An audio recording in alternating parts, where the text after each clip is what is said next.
mentor and provide high-quality instructional programs for multilingual learners. She is the former principal at Worthington Hooker School in her district and played an active role in coaching teachers, helping them identify best practices to develop students' reading and writing skills. In collaboration with her team, she successfully developed a comprehensive school improvement plan that included a clear vision and theory of action with research-based interventions to support all students at Worthington Hooker. She successfully reduced the school achievement gap from 18% to 2.2%. That led to receiving a distinction as a blue ribbon school back in 2015. Through these methods and her leadership style, she helped keep this highly diverse school a creative and productive place where all students succeeded. Prior to New Haven, Dr. Robles Rivas was the Title VII coordinator and staff developer in the bilingual ESL education department at the Waterbury Public Schools. In this role, she coordinated curriculum and staff development projects for all bilingual and ESL teachers.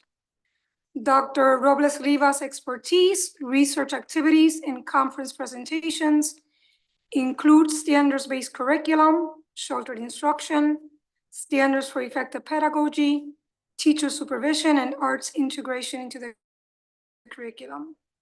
She earned a bachelor's degree from the University of Puerto Rico, a master's of arts degree in education, and a PhD in curriculum and instruction from the University of Connecticut.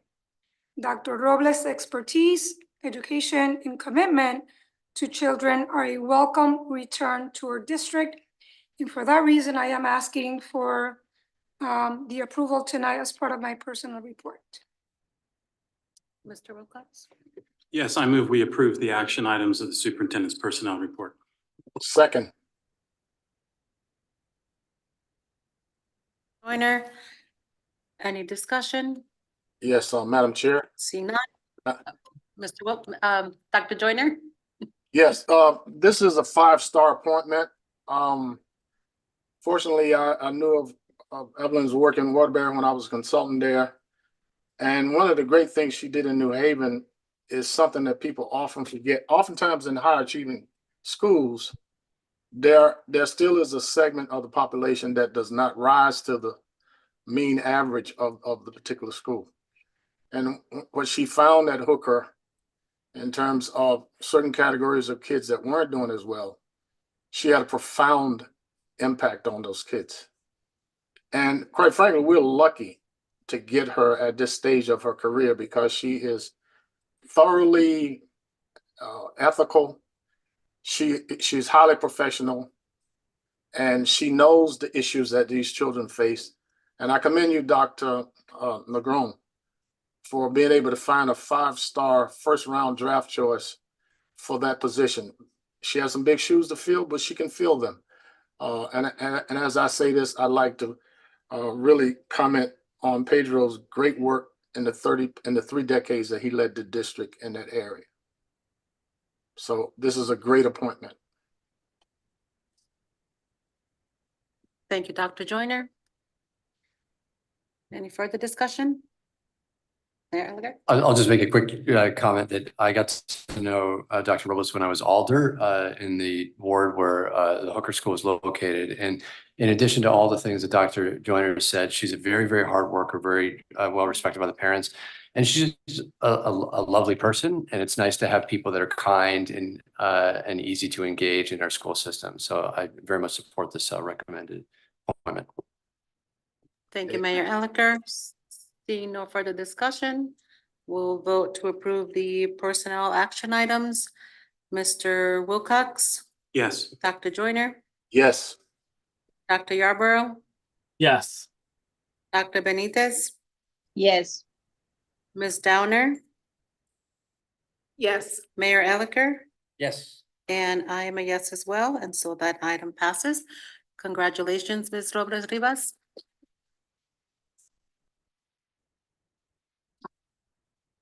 And board chair, would it be possible to invite Dr. Robles Rivas to say a few words? Of course.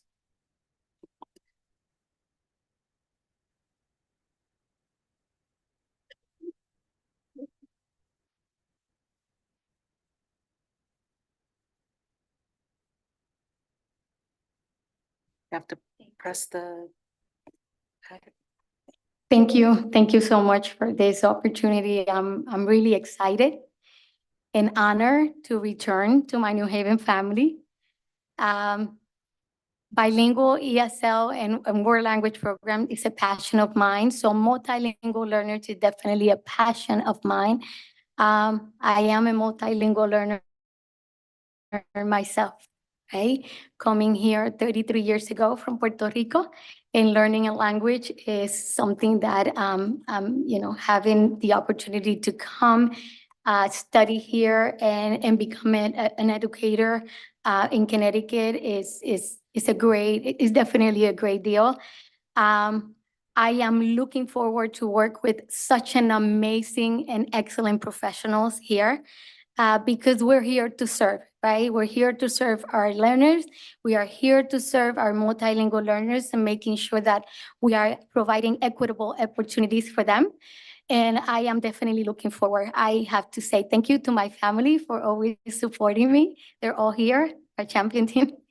I'm actually looking forward to meet with Pedro and get his insights of what's going on and definitely working with Rosalind. So thank you again for the opportunity and I'm looking forward to the challenge.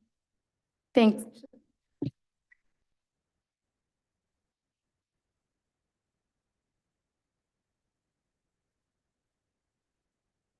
Dr. Rivera, does that conclude your personnel report? That concludes my report. Okay, thank you. We'll move on to Finance and Operations Committee. Mr. Wilcox? All right, thank you. As is typical, just checking in to see if anybody would like anything moved separately. I will be moving the 4 change orders related to snow removal separately, but if there's anything else, please let me know. All right, hearing none, I'll go ahead and make the motion and I move that we table the 4 change orders related to snow removal until our next meeting so that the Finance and Operations Committee and the rest of the board is able to look at all the documents that were posted in board docs after 3 o'clock today, just so that we can clear up any questions that people might have. Second. Thank you, Dr. Yarborough.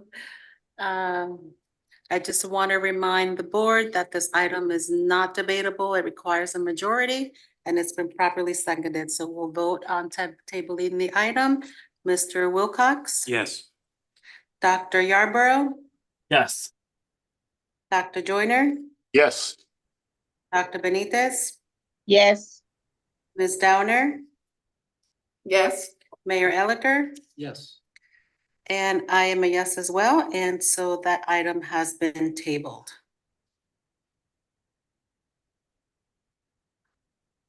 Mr. Wilcox? All right, thank you. And I'd like to go ahead and make another motion, and that is I move that we approve the 6 purchase orders, the 1 agreement, the 3 amendments, the 2 contracts, and the remaining 1 change order as recommended by the Finance and Operations Committee. Second. Thank you, Mr. Wilcox. Dr. Yarborough, any discussion? Seeing none, we'll vote to approve the remaining F&O items. Mr. Wilcox? Yes. Dr. Yarborough? Yes. Dr. Benitez? Yes. Ms. Downer?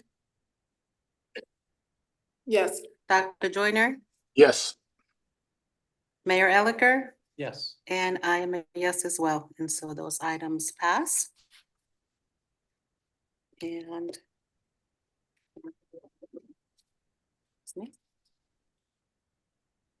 move on to the students report. Students are not in. Teaching and learning report, Dr. Joyner. No report at this time. Thank you, Dr. Joyner. Facilities naming committee report. No report on that, but I need to make sure the board understands there are some alumni that want to donate gifts to schools. And according to our policy, that has to be done through the superintendent's office. So I want to make sure that when that happens and get some clarity around it. In many cases, they're money for books for libraries, as well as books, in some cases, rare books that people want to donate to various libraries in the district. So I'll have that conversation with the superintendent and her staff. So we can outline a process for that. Great, thank you, Dr. Joyner. Superintendent's report, Dr. Negron. Thank you. I do have two reports for you today, but I will begin with the chronic absenteeism update. As you know, that has been one of my priorities since starting in July. And to do so, I am going to be inviting Chief Youth, Family, and Community Engagement, Chief Joseph Lumpkin, and Dr. White. Let me know when you're ready so that you can project the presentation for us.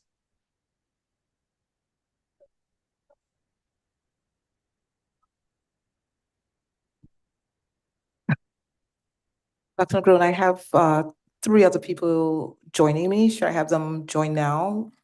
I can call upon them. Yes, we can do that. They can stand by you because I know Sure. you're gonna be sharing some stories from the field. So that'd be So I'm great. inviting Dania Torres, Daryl Brown, assistant principal of Lincoln Bassett to join. Perfect. Thank you. Okay, so again, today we are going to be providing an update on where we are related to chronic absenteeism. I do want to remind everyone that when we speak about chronic absenteeism, we are defining that, and the state defines that as missing 10% of or more of the total number of days enrolled during White, the please. school year. So Dr. White, on the next one. Thank you. And we wanted to put some math up there, and I know that Ms. Joyner will be very proud that we're lifting some math here to unpack this. So again, this example, right? Absent 10% of days enrolled. So if a student has been enrolled in schools for 40 days and has been absent for 4 days, that means that to calculate the total days in attendance, right, we would do a 40 minus 4, which would mean 36 days. But if we're going to calculate then the attendance rate, we would say that the student has been present 36 out of 40 days, which means the student has been present 90% of the time. But that means that if we take 100% and we minus a 90%, that means the student has been out 10%. And the definition is if a student has been missing 10% of the time enrolled or more, they're chronically absent. So in this example, that student, it's already chronically absent. So with that, now everybody understanding what we're talking about, I want to show you where we are now, and thank you, Dr. White. So here you have a line graph showing you where we were in 21-22. That is the blue line that you are seeing there. You will see that at the height, we had 60.5% of our students chronically absent. Also want to remind folks that was the year as we were trying to introduce students back to schools after having closed during the pandemic. Then you see the next line in that orange, that is the school year 22-23. You see that there was great effort being done to begin to impact that. And now you're seeing that our current year, which is that line green line, that's the 23-24. And we do have a little bullseye there to remind you that we did set a target of trying to reduce that all the way down to 27.5%. So right now, the latest data that we have is the data that we collected in March. So we are down to 34.2%. Still a long way to go to meet our target of 27.7. But I have now Chief Joseph Lumpkin here with us to walk you through some of the data and also to explain what it is that we're doing to try to meet the target that we had set for the year. So with that, I'm going to turn it over to Chief Joseph Lumpkin. Thank you, Dr. Negron. And so this slide demonstrates, compared to that 34.2% where the district sits right now, where our individual schools are. And I'm very excited to report that 71.4% of all of our K-8 schools are below the district chronic absenteeism rate. You can see that even those, and it's, while not reflected here specifically, even those who are above the district level compared to last year, multiple schools are below where they were compared to last year. Overall, 57.9 of all our schools are below the district chronic absenteeism rate. You can see that our challenge remains at the high school level, and we have to call out East Sums and Sound School for being at 12.8% and 20.9% respectively. But our high schools, we note, continue to struggle. And we are beginning to understand, or we're continuing to understand, what some of the issues are. In fact, I know that as we work on our culture and climate work, Dr. White is looking at ways that we could strengthen our engagement using evidence-based methodologies. You've heard Dr. Joyner here speak of the active model. And so we are looking to see how we can bring those evidence-based strategies to support our high schools. Next slide, please. And to give a picture of a grade by grade level, you can see that the majority of the grade that has the highest level of chronic absenteeism, those grades sit at the high school level, and clearly the 9th grade is our most vulnerable grade, and certainly a grade of concern.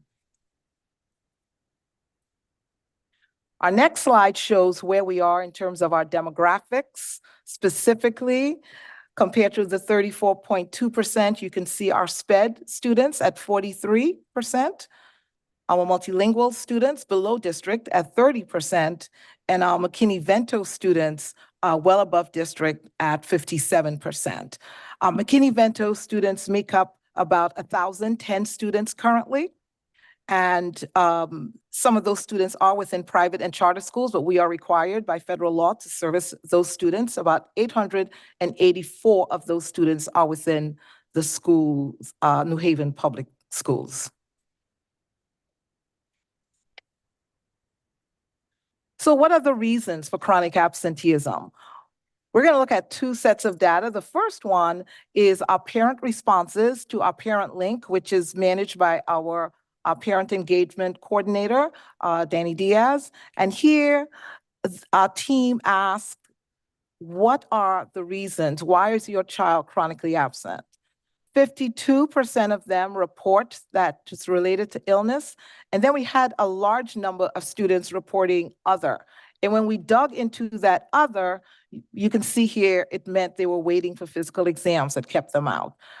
They have social emotional issues. They were dealing with bullying. Some were dealing with waiting for vaccines. Some moved and moved back.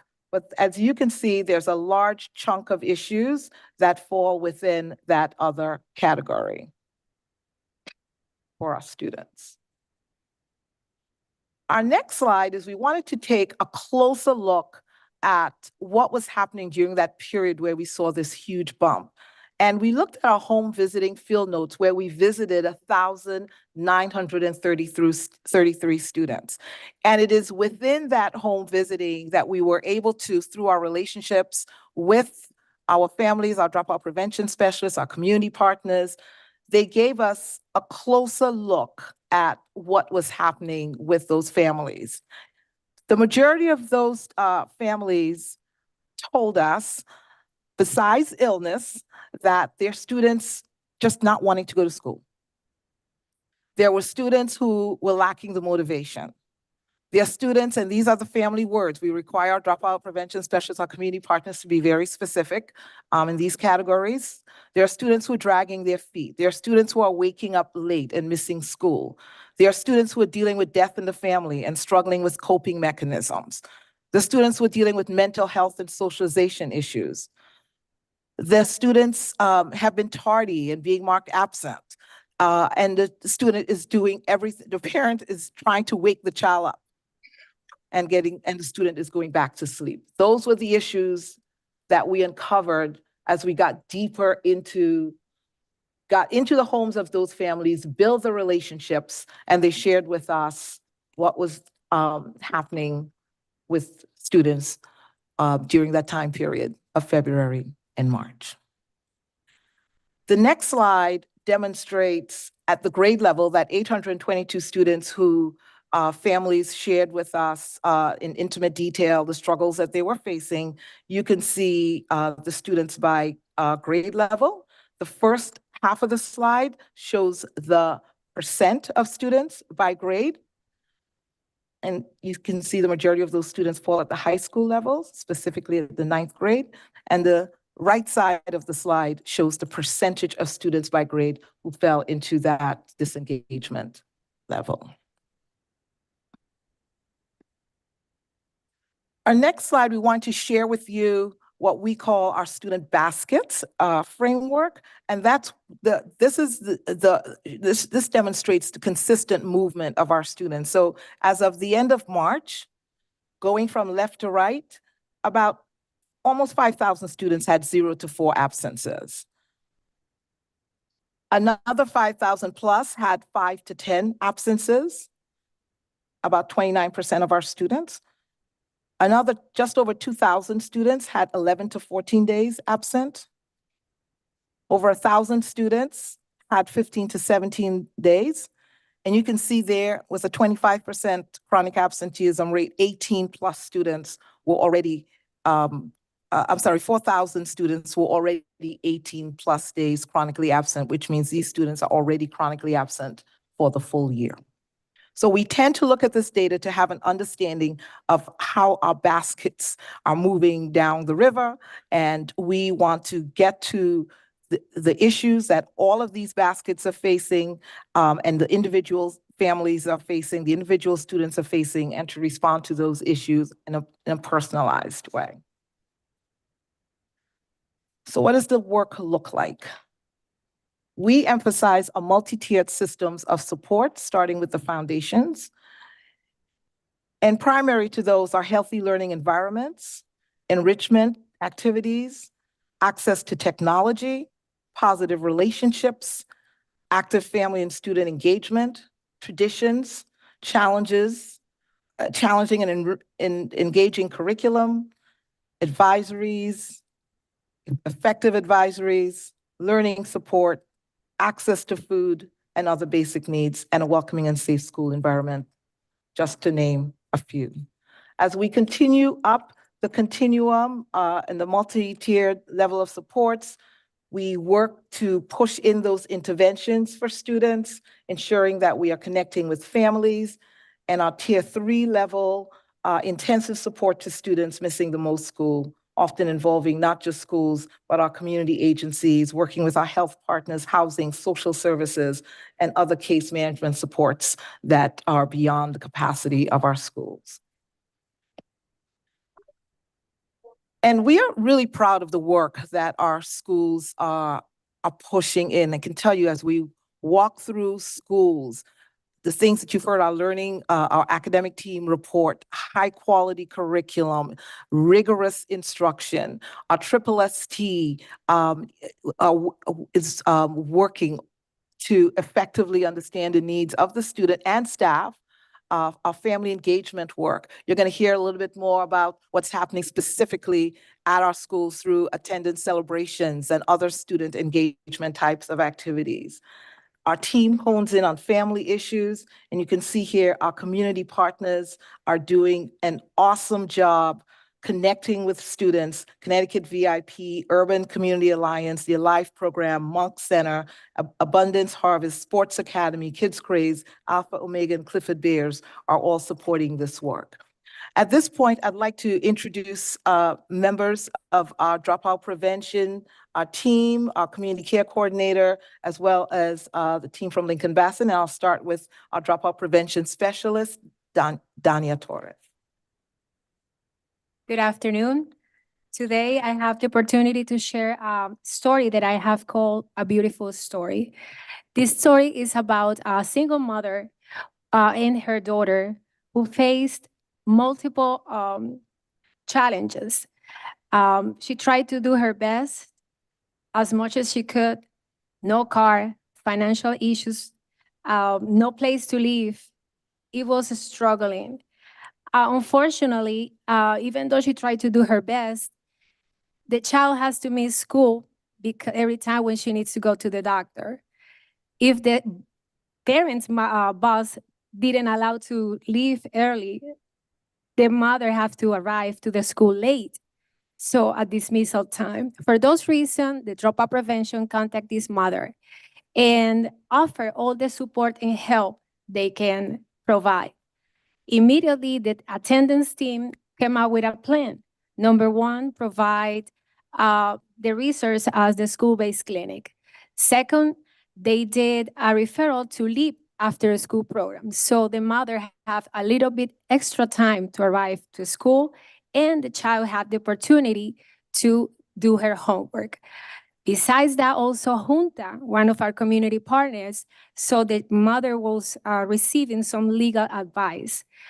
Also, the parent was invited to join the parent liaison workshops. So this parent was available or allowed to get extra food for the table. The child excelled academically, extremely good. And also she received multiple awards for singing. The high school seems really promising, but unfortunately the pandemic brought some challenges with it. And thank God, another DPS or dropout prevention offers support, and those challenges was overcome. The student achieved New Haven Promised. Student right now is at UConn, and right now she's also working for Yale University in the summer. This student was able to take all the resources in her favor, and also her mother was so inspired for all this beautiful work they have done with her child, and that's the reason that she became a dropout prevention specialist, and that's why I'm sharing this story with you guys. Oh, wow. It is amazing. As a dropout prevention specialist, we see these cases every day. We face these families, devastated families, and we try to do our best, work hard. We are very compromised. We really take seriously this job and also try to provide all the resources and support for these families. So it's a pleasure for me to say that I'm a dropout prevention who also faced in the past situations that I'm dealing with every day. Thank you for your time.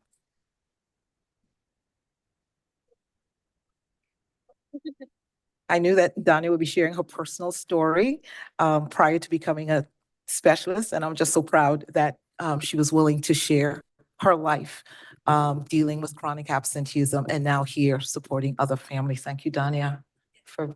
Thank you. You're welcome. Okay, our next presentation is going to be from our principal and assistant principal from Lincoln Bassett School, Ms. Garcia and Ms. Eva. Hello, I'm Rosalind Garcia, principal of Lincoln Bassett School, and this is my assistant principal, Eva Schultz. One of the things that we hold dear and find very important is to make the school a welcoming place. When I think back to when I was in school, what was important for me? Why did I go to school? Why did I show up? Because the school was a fun place place to be. The teachers were exciting, the teachers were knowledgeable, the teachers cared about me, the teachers cared about my friends, they cared about everyone. So that was one of the reasons that school was important to me. And so that is one of the reasons why I wanted to create an environment at Lincoln Bassett that also had those kinds of values. So we are a very welcoming school. We have great relationships. We foster those relationships, the administration with the principal, the administration with the teachers with the students, and all of us with the parents.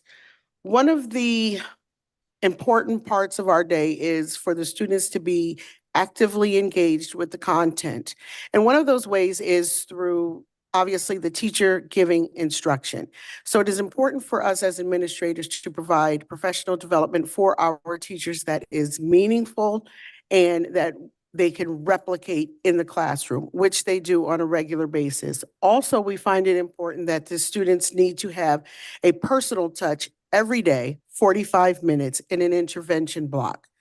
Each student is aligned with a teacher to address one of their skills, whether it's enrichment or it's remediation or more work.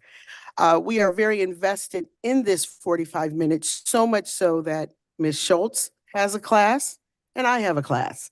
And we enjoy those classes and we do not miss them. 2 minutes goes by really quickly and you didn't even talk. And another way that we engage our students to make sure that they do come to school is that we ensure that each student has an opportunity to attend field trips. Every classroom is required to give 2 field trips every month for their students, including the enrichment teachers. The enrichment teachers have to give a field trip for their students, every grade level in the building.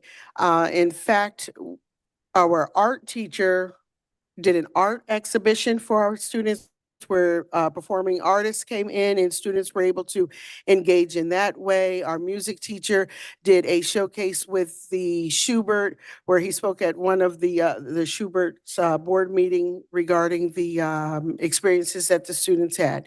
So we pride ourselves in making sure that the students are able to engage in content in that way because we all know that they can learn from their teacher, but most importantly, they do learn from experiences. And so as long as they're having those experiences, each student should at least leave the school with 24 field trip experiences before they move on to their next grade. And I'll turn it over to you. So those are some of the reasons that students really love coming to Lincoln Bassett every day. We have weekly attendance meetings that we take very seriously. We currently have, my DPS workers, they know. We have 7 attendance members on that team, 2 social workers, a school psychologist, a DPS worker, 2 teachers, and myself. So we all work very hard to make sure that we have plenty of incentives for students to want to come to school, such as class perfect attendance competitions, where we say them over the loudspeaker at the end of every day. School is better with you in school every day. We tell them that and then tell them which classes had perfect attendance for that day in the competition and how many students were absent so that they can reach out to their friends and have them come in for the next day. We also have weekly prizes and monthly perfect attendance medals and monthly perfect attendance experiences where they get to choose activities they'd like to do. There's different outside volleyball games and kickball games for students who have perfect attendance. But then on the other end of that, we also offer a lot of support for students who need it because their attendance is a challenge for them. So we have relationships with those families who need the support. We do phone calls, home visits, and we assist them through our clinic and transportation, and our social workers reach out with the support that they might be able to offer as well. So we have a really multi-tiered approach.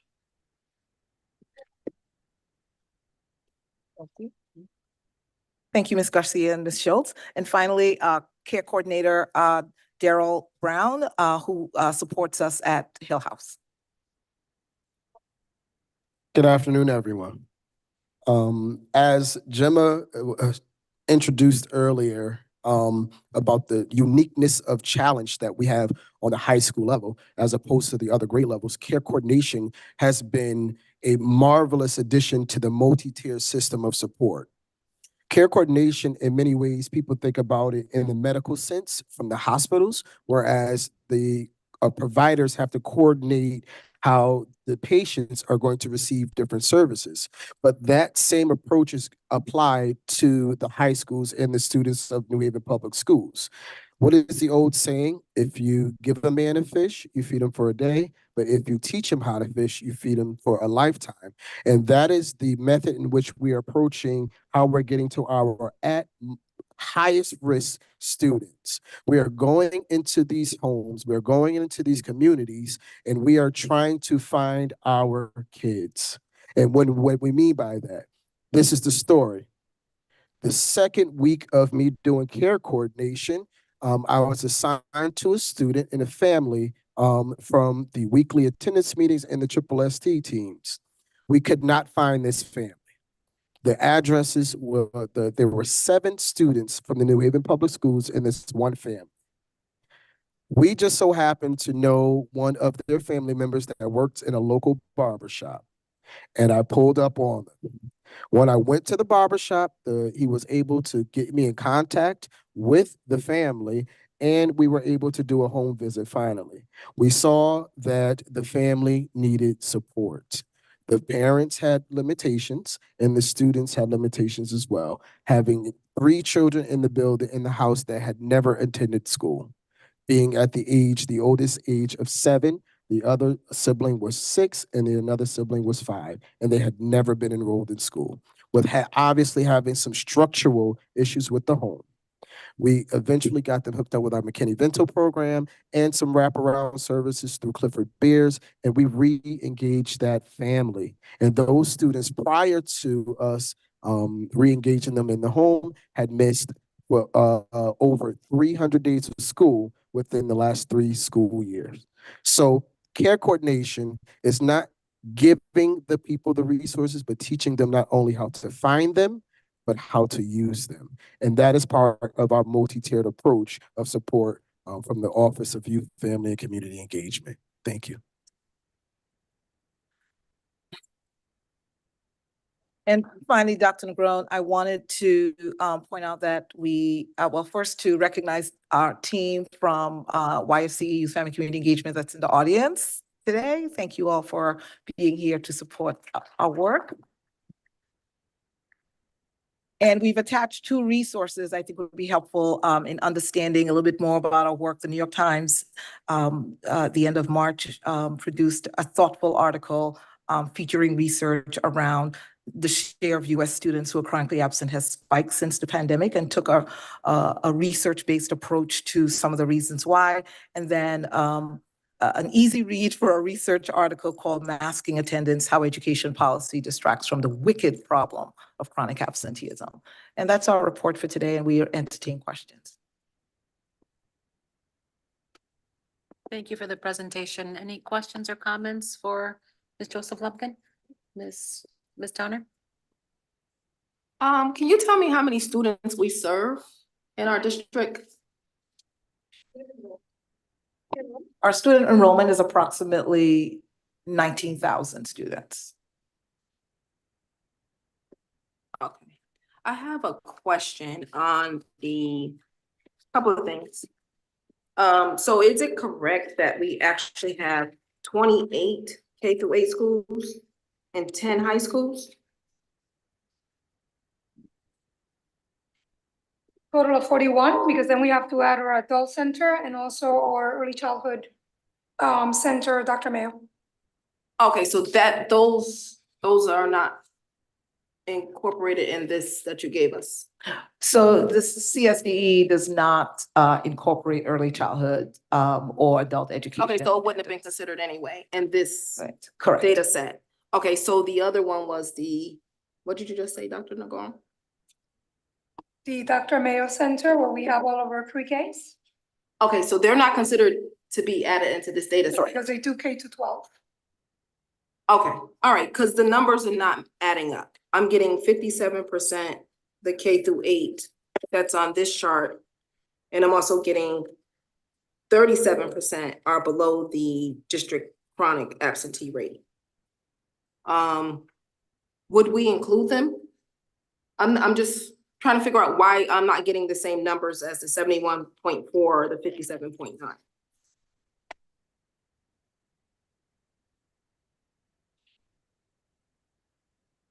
So the 71.4 Mm-hmm. of our K-8s, which is 20, I got 28, 28, right? that are below our current district chronic absenteeism rate. Right, so I only got 14, which I actually did the total, which was, I got 16. Well, put it like this, I'm not getting these numbers. Our district chronic absenteeism rate is 34.2. We counted all of the schools that were below 34.2. I got 37 points, but it doesn't really matter. I also had a question.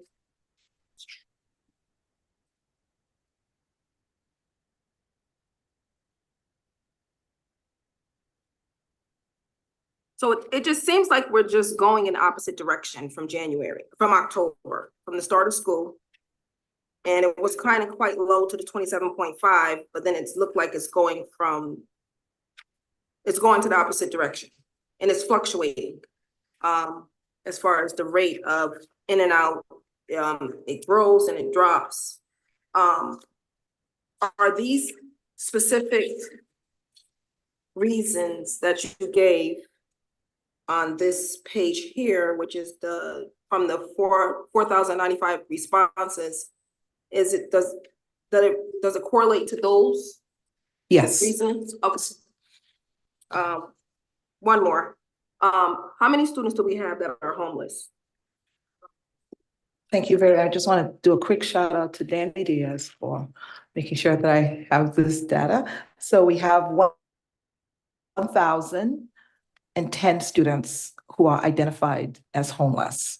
Of those students, 13% are in shelters, 550 are doubled up, 12 are unsheltered, 117 are in hotels. 88 students are doubled up or unaccompanied. 2 unsheltered students are unaccompanied. All right, so there was only 10 visits to these 110 students? There were 10 students during our home visits who were additionally identified as being chronically absent. So as we did those home visits to get a better understanding of what was happening, we identified 10 additional students who were not previously identified, and those students are now currently included in our chronic absenteeism. I'm sorry, in our McKinney-Vento numbers. So these are additional, so it's 120 students? Nope, they are included. Those students were, when we identify students legally, we immediately refer those students to McKinney-Vento. So as we went into 1,900 homes, we found 10 students who were identified as homeless. When we identified homeless, we are all trained to make referrals to McKinney-Vento. So of the 1,900 students, only 10 students were identified, and those students are included in our count of students identified homeless. So can you tell me what the 57% represents? 57% represents the the percentage of students out of the 884 students who are in the district who are chronically absent.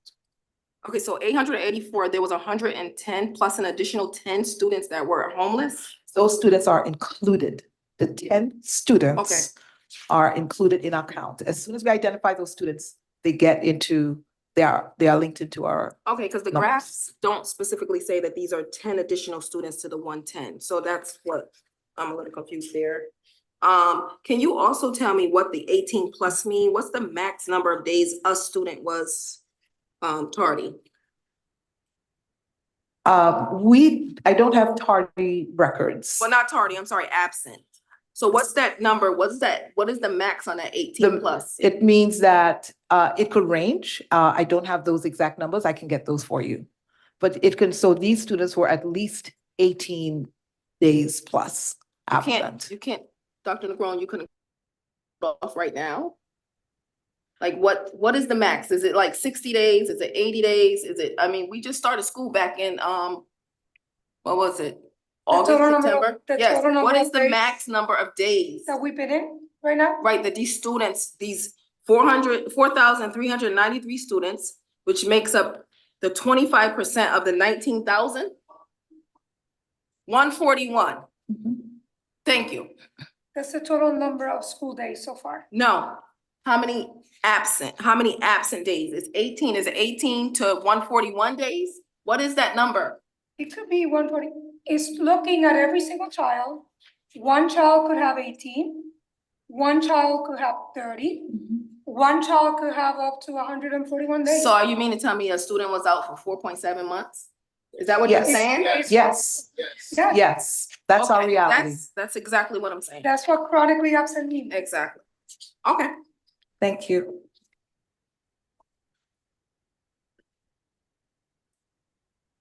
Does that conclude? your Dr. report? Joyner has his hand up. Oh, Dr. Joyner? Yes, I think it would be helpful can you hear me? Yes. I think it would be helpful if we, next report, we disaggregate the data. Because almost anybody who has some experience working with in urban communities knows that the driving force behind chronic absenteeism is more often than not poverty. And there might be some people out in the audience, and I mean the larger New Haven audience, that don't know what McKinney-Vento means. So what I think we should do is we should actually disaggregate the data in such a way that we can look at our homeless population and get a sense of how they're dealing with school attendance. I think we do it by grade level. And then we also have to look at equivalency, which is one of the most important areas in data. Riverside is not equivalent to ESOMS. It's not an equivalent group. And many of those kids also have some of the same problems. Some of them may be McKinney-Vento kids as well. I think you've done a good job of getting out into homes. I think we could probably do a little bit better job of explaining the prime movers of chronic absenteeism, as well as the prime movers of getting kids back in school that Mr. Brown so eloquently explained. Schools are asked to do stuff that is sort of unprecedented if you look at traditional American schools, but we have to do it.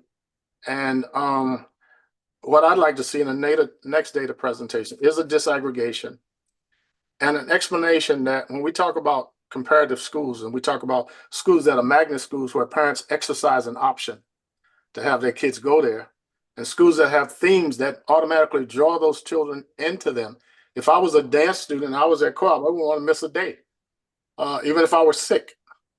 And so we probably, it's not fair to compare Hillhouse or any comprehensive large urban high school with schools that are magnet schools and that are in many instances equivalent to many private schools. In fact, I think some of our magnets are better than some of the private schools, but that's my own personal educated opinion. So it might be helpful if that could happen.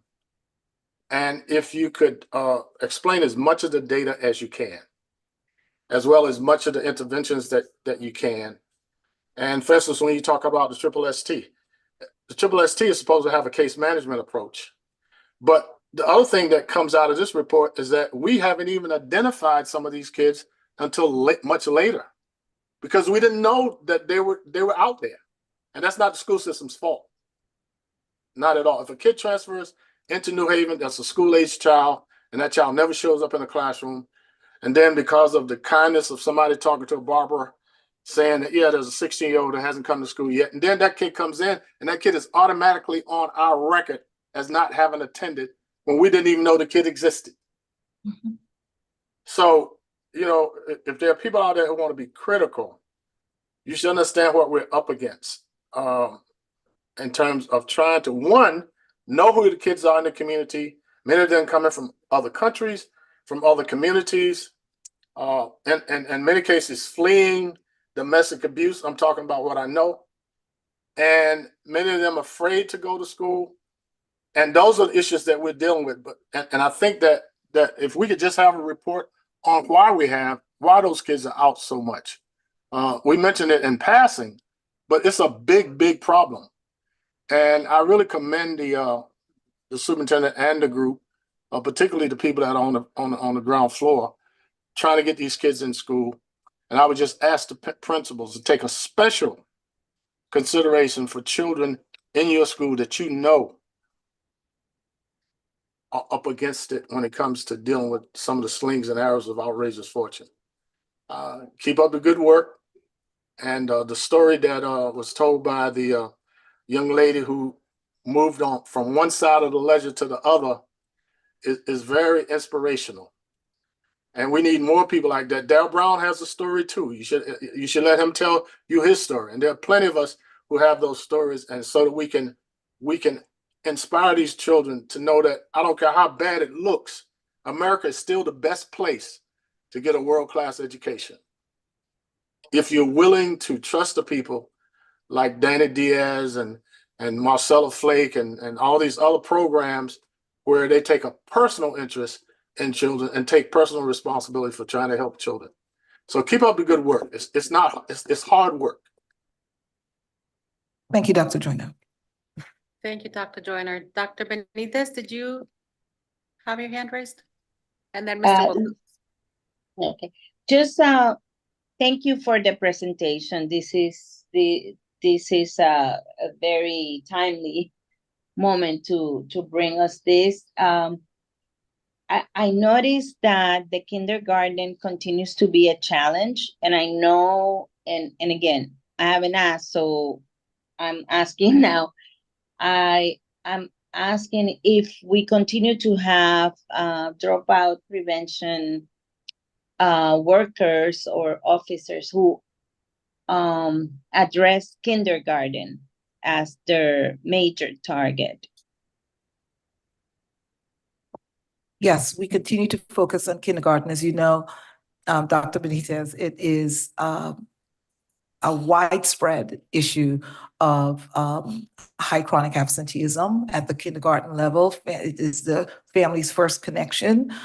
So yes, our dropout prevention specialists are honing in on those families, trying to connect them to our schools. In addition, our parent liaisons are working very hard in our Title I schools to connect with those families. We have parent cafes. We are reaching out to families, after-school programs. The superintendent has participated in, I don't know, about 15 or 20 of those to connect with our families, in particular, those at the early grades. Okay, thank you very much. Thank you, Dr. Benitez. Mr. Wilcox? Yes, thank you. I just wanted to thank the staff for this presentation, for the information. I especially appreciate this continued trend of having staff from the department also come in to supplement the presentations or the department heads. It brings different voices into the room and different stories from their varied perspectives. It's always good to hear from the people that are deep in doing the field work, et cetera. So I appreciate that. I've been on the board for 5 years now. I think this is my anniversary meeting. And it's just the homelessness numbers just continuing to rise every single year. It's frightening. And so I am glad that we have programs in there and we're continuing to identify folks so that they can get into the help that they so desperately need. So I appreciate the work on that program. My one question is, and I might have missed it if it was talked about, but it got me thinking about it, the comments about Riverside. And I'm wondering if we have re-engagement data that's available, or maybe in the next presentation, you know, the next time we look at this, because I imagine we'll look at this end of year. If there's re-engagement data, because I know using that as an example in conversations I've had with the principal and the previous principal, that you can have a student who missed, you know, 5 days a week, and then they start coming, you know, and that's a big plus that they actually are re-engaging. And then you know, sometimes you can have the success stories where, you know, they're coming back more and more. And so obviously we want students in school every day. We have programs. But I do think that that's also a number that gets missed in the aggregate is people that are re-engaging, because if I understand the definitions correctly, if you are chronically absent and you've missed a lot of days, even if on the tail end of the year you're coming back, you might still be chronically absent by the definition of the state. But that is something that's interesting to know, that somebody who's back in the classroom, and so that seems like a win of all the efforts of the home visits and the outreach from the schools. Yeah, yes, we have previously presented data on growth in attendance. So a student might still be chronically absent, but because of our outreach, you can see that student has improved. Still not at that 91% of attendance where we want them to be, but have gone from a 70% to an 80% attendance. So we have that data, and we'd be happy to share that growth data in the future. Thank you. Dr. Yarborough's hand is raised. Okay, Mayor Elicker and then Dr. Yarborough. Thanks. Sorry, everyone has a comment here. So we've talked about data before and really appreciate you adding more data here. It's really helpful to get a better understanding of what the work is. And I've seen firsthand the work that so many of you do. Really appreciate all the passion you put into it. I would echo Dr. Joyner's comment about if you could drill down even more, because there's those two big categories, both with the parent self-responses and with your own data collection. One is around some sort of medical situation, and you know, someone having short-term illness that may lead to absenteeism is very different than someone that didn't get their immunization, and we would respond to that very different to address those issues. Or someone that has a long-term illness that we might be able to connect them with long-term medical support, for example. And on, you know, on the other side, that was learner engagement. There's a ton of different categories that could be, and it just would be helpful to get a better sense of what those different categories are. If someone's suspended, it's very different than someone that has depression, for example. So I just encourage more, if you can, drill down more. And I don't know how you deal with people being out, because eclipse was one of the one of the reasons people are out. So you all have a tough job. You can't solve everyone's problem if they're out because there was an eclipse. Thank you, Mayor. Thank you, Mayor Elicker. Dr. Yarborough. Yes, thank you. Thank you very much for, number one, I'm grateful the data has been collected. So thank you very much for presenting it here and walking us through it. I think having the data and having the narratives, this really helps to paint a more full picture of what's occurring in our district. One potential request to consider in the future might be a type of conversation where we just have a data meeting, and perhaps as the board asks questions, we can in a live way drill down into the data, splice it, and begin to see answers to our inquiries. That might give us all an opportunity to understand a little bit more, to ask questions, to see nuances, and even contribute to the strategy. I know that people who are on the field, on the ground, doing the work, have a strategy and have an approach. Perhaps there's something that we can also see by taking a look back and looking at the larger data sets. So my request maybe is that sometime where it might be appropriate and it might be feasible for us to have a live setting where we can look at the data, ask questions, and have a more of a dynamic conversation data-wise to help us get at what we're getting at. So thank you very much for everyone's work, and thank you for presenting this. Thank you, Dr. Yarborough. Thank you, Dr. Yarborough. See no further questions. Thank you, we're all set. Thank you for the presentation. Dr. Negron. Again, thank you so much for the team, for all the work that you're doing each and every day. The other update that I wanted to provide is related to where we are as it relates to the proposed budget. I just wanted to share that I held a webinar, which a community budget forum on April 4th to have an opportunity to present the same budget that we discuss here. That was followed up by another community budget forum, which we held in person on April 9th over at the Cross atrium. That one in particular, even though I think it was the warmest day we've had in a while, did draw a lot of people to come and join and ask different questions. That was then followed up with the budget hearing with the alders, which we did on April 11th. And I just wanted to lift some of the questions and comments that had come through those different community budget forums. So in particular, there's been questions around well, what would happen in the event that we would not be able to get the proposed increase that we've been asking for. I've had an opportunity to explicitly speak about the different stages that I'm looking at related to potential cuts. The most prominent right now that has been brought up, which came up at the April 9th in-person budget hearing, as well as the hearing with the alders, was the concept of closing schools.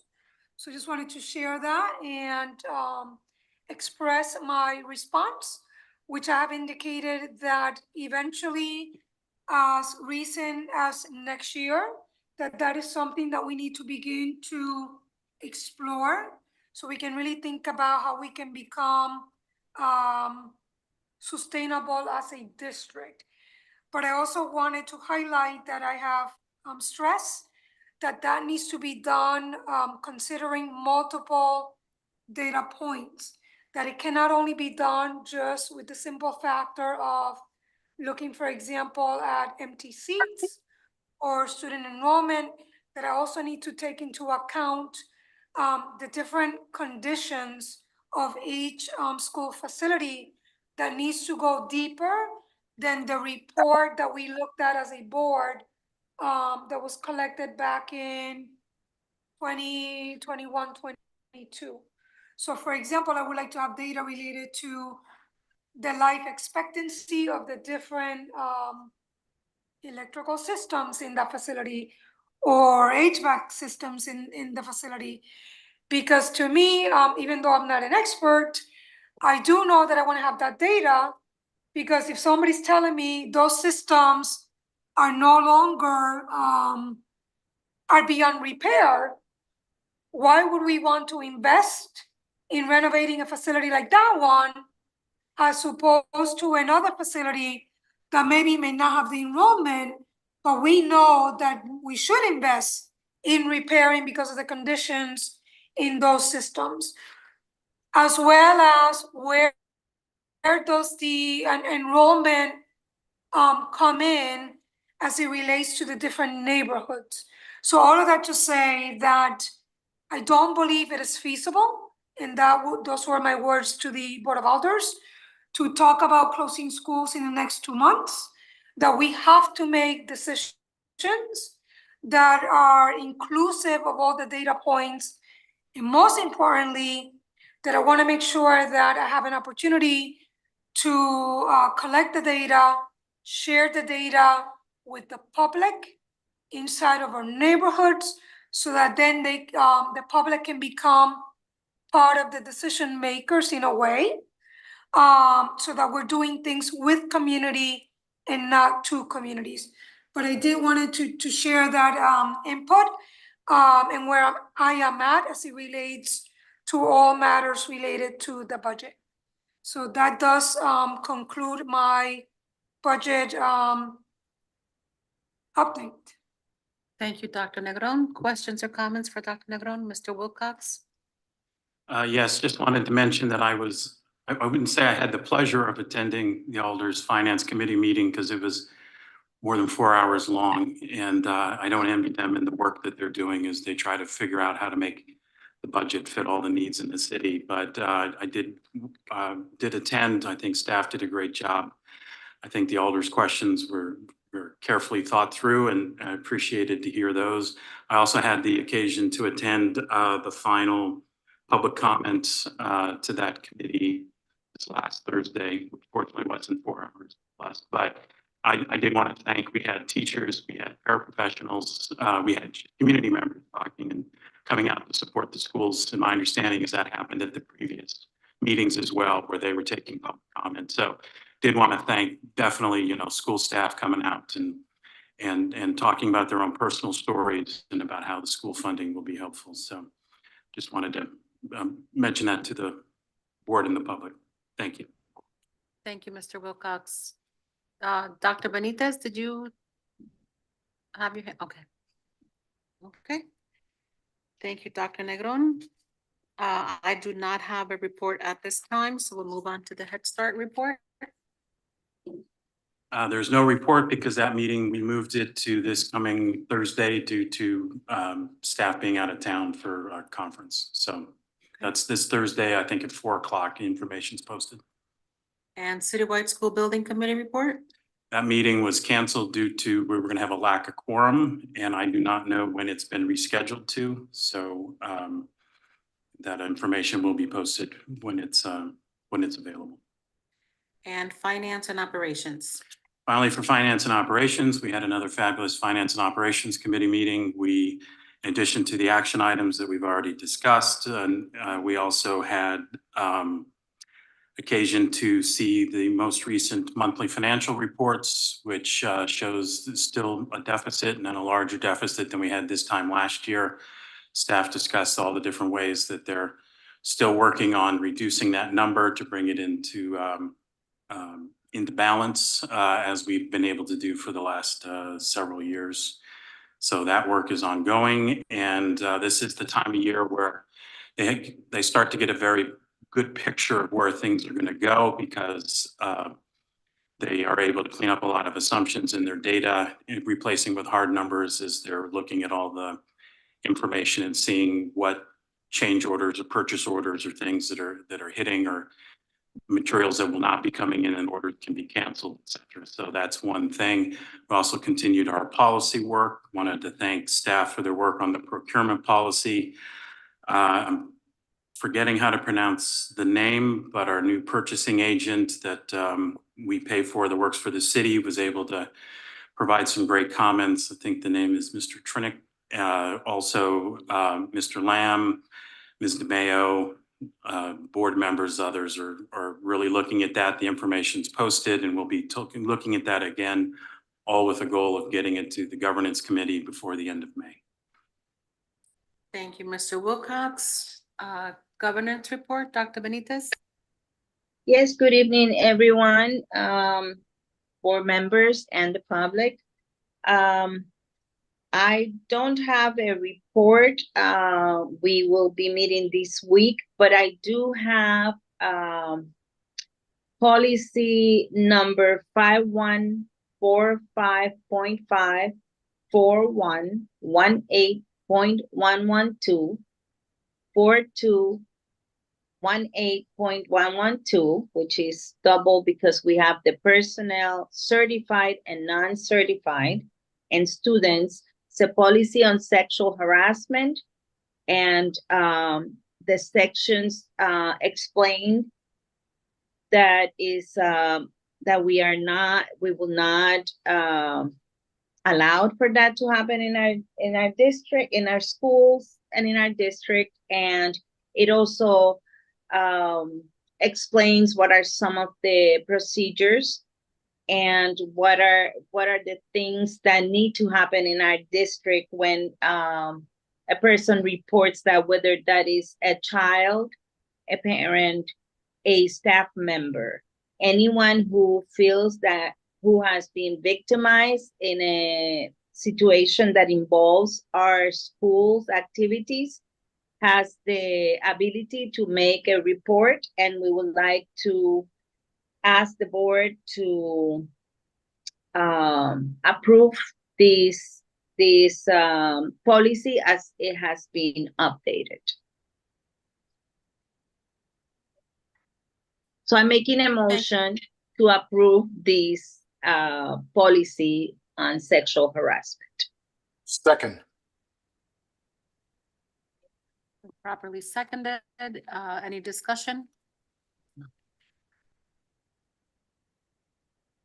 It's not an item for voting on the agenda, so I think we have to amend the agenda to add it.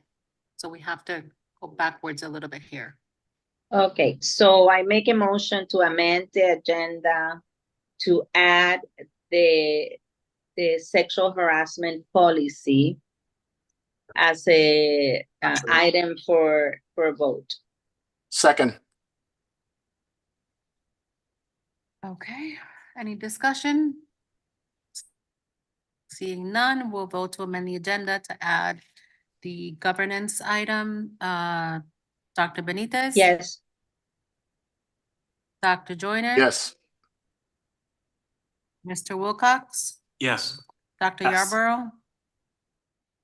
Ms. Downer? Yes. Mayor Elicker? Yes. And I am a yes as well. And so that motion passes, and now you can make the motion to, I make the motion the item. to approve and adopt and, to approve the sexual harassment policy as it has been updated. Second.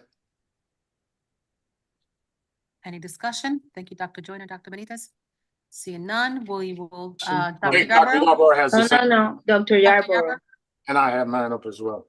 Yes, thank you. I support this and I'll vote in favor of this. I just have a question on the second page, the last paragraph. It names a particular staff member who is our designated Title IX coordinator.